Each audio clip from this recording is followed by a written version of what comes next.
যুবক Abraham Lincoln বিষণ্ণ মুখগুলির মাঝে দাঁড়িয়েছিলেন আরও একটি নির্বাচনে হেরে।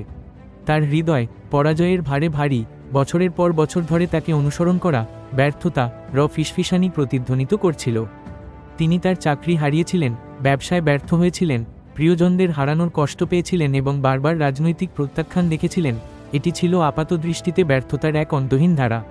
এটাই কি আমার নিয়তি? তিনি সামনে ধুলোমাখা রাস্তার দিকে তাকিয়ে ভাবলেন।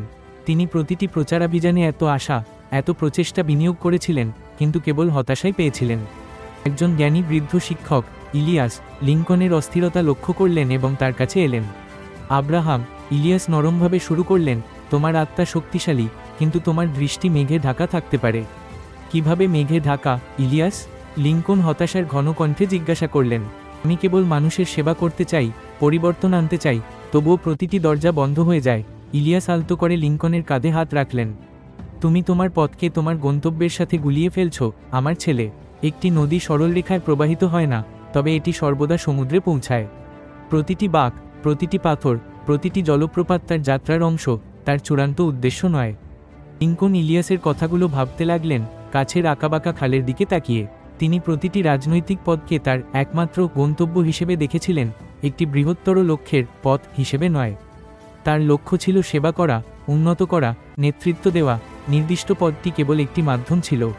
এই উপলব্ধি তার দৃষ্টিভঙ্গি পরিবর্তন করতে শুরু করল। ব্যর্থতাগুলো শেষবিন্দু ছিল না, সেগুলো ছিল শিক্ষা, পথ পরিবর্তন, তার সংকল্পকে শক্তিশালী করা। তিনি নতুন উদ্দীপনা নিয়ে তার আইন অধ্যয়নে ফিরে গেলেন, নতুন উপায়ে মানুষের সাথে সংযোগ স্থাপন করলেন, তাদের সংগ্রামগুলি আরও গভীরভাবে বুঝতে পারলেন।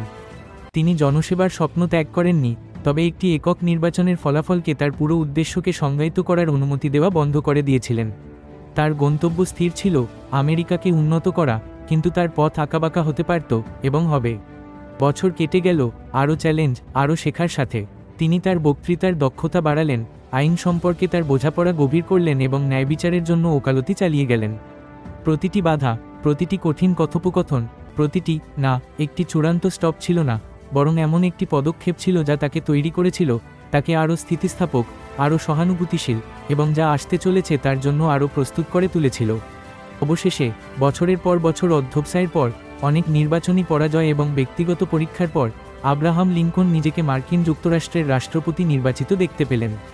তার পথ দীর্ঘ এবং কষ্টকর ছিল, অপ্রত্যাশিত মোড় এবং হতাশার উপত্যকা পূর্ণ ছিল, কিন্তু শেষ পর্যন্ত এটি তাকে এমন এক গন্তব্যে নিয়ে গিয়েছিল যা তিনি প্রাথমিকভাবে চেয়েছিলেন এমন কোনো একক পদের চেয়ে অনেক বেশি মহৎ ছিল। তিনি আঁকাবাঁকা রাস্তাটিকে মহিমান্বিত চূড়ার সাথে গুলিয়ে ফেলেননি। আর যাত্রা আমাদের একটি শক্তিশালী সত্য শেখায়, আপনার পথ কেবল আপনার ভ্রমণের উপায়, উত্থান পতন এবং অপ্রত্যাশিত মোড়গুলিতে পূর্ণ। আপনার গন্তব্য হলো চূড়ান্ত লক্ষ্য, আপনি যে উদ্দেশ্যের জন্য চেষ্টা করেন, যা পথ পরিবর্তিত হলেও স্থির থাকে। আপনার পথে একটি অস্থায়ী বাধা আপনাকে আপনার আসল গন্তব্য ভুলে যেতে দেবে না। আব্রাহাম লিঙ্কনের যাত্রা যদি আপনাকে অনুপ্রাণিত করে থাকে, তাহলে আরও কিংবদন্তি গল্পের জন্য বেঙ্গলি রেপো সাবস্ক্রাইব করুন। আপনি যদি আজ এই শিক্ষাটি প্রয়োগ করেন তবে লাইক দিন এবং মন্তব্য করুন যে আমরা পরবর্তী কোন বিখ্যাত গল্পটি শেয়ার করব।